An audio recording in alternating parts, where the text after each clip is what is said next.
अस्सलाम वालेकुम मेरे प्यारे भैन भाइयों, की हाल है। मैं उम्मीद करना ठीक होवोगे। अल्लाह दे करम फजल नाल मैं भी ठीक हाँ।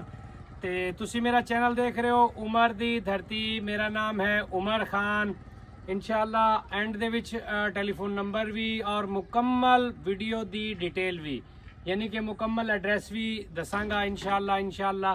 तो इस दफ़ा थोड़ा जा वीडियो काफ़ी लेट हो गई है। भैन भाइयों ने मैनू व्हाट्सएप पर भी मैसेजेस किए ने, कमेंटा भी पूछा कि भाई खैर है, इस दफ़ा वीडियो बहुत ज़्यादा लेट हो गई है। असल च मौसम की तब्दीली की वजह तो तबीयत थोड़ी जी नासाज सी, इसलिए थोड़ा जा डिले हो गया है। तो इंशाल्लाह हुण आइंदा तो रेगुलर वीडियो आती रहेगी इंशाल्लाह।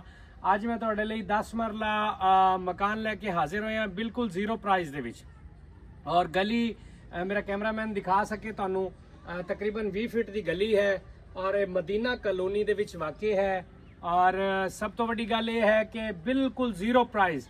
इस साइड तो भी दिखा दो, आबादी दे विच है, घर ही घर ने। इस साइड जरा कैमरा मार के दिखा दो, सारी आबादी है अल्हम्दुलिल्लाह, बिल्कुल आबादी दे विच है। और बिजली मौके ते है, गैस थोड़ी जी दूर पई है। और इसका 36-75 यदी पैमाइश है प्लाट की। 36-75 36 का फ्रंट है, 75 लंबाई है, इसका फ्रंट है। और अंदरों चल के तुहानू विजिट कराने हैं प्लाट का।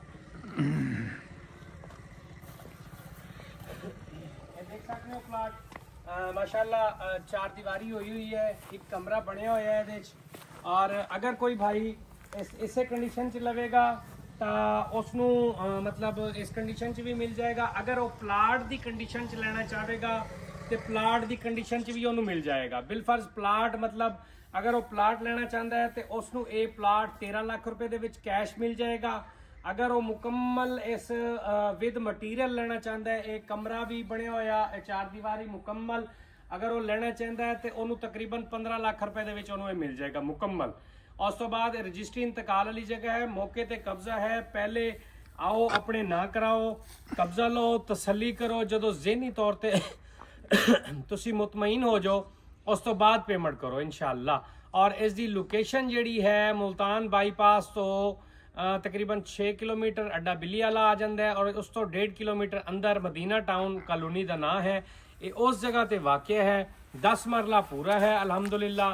और इसकी जी मतलब फाइनल प्राइस है, ये फाइनल होंगी है, जो रेट असी लाने होंने आ ये बिल्कुल फाइनल होंदा है। ये भैन भाई इस दे विच भी कहते हैं कि भी डिस्काउंट करो, इस दे विच डिस्काउंट नहीं होंदा, ये बिल्कुल फाइनल प्राइस है। 15 लाख रुपया विद मटीरियल। अगर ये मटीरियल नहीं लेना चाहते तो 13 लाख रुपए च फाइनल मिलेगा तुहानू।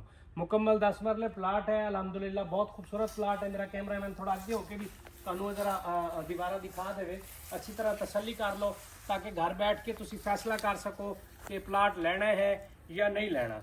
और लोकेशन अच्छी है, फ्यूचर दे विच अज दी मिट्टी है, कल दा सोना है।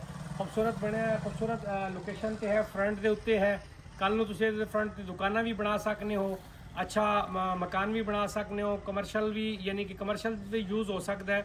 उस तो बाद ये गल है कि इत्थे किराए की भी ज़बरदस्त मतलब अपरचुनिटी मौजूद है। तुसी अगर किराए ते देना चाहो तो अगर इतने छोटे छोटे 3 पॉइंट बनाओ तो किराए ते भी ये जा सकता है। घर बना के किराए ते 8-10 हज़ार रुपया फी घर का रेंट आराम नाल तुसी इत्थे हासिल कर सकते हो।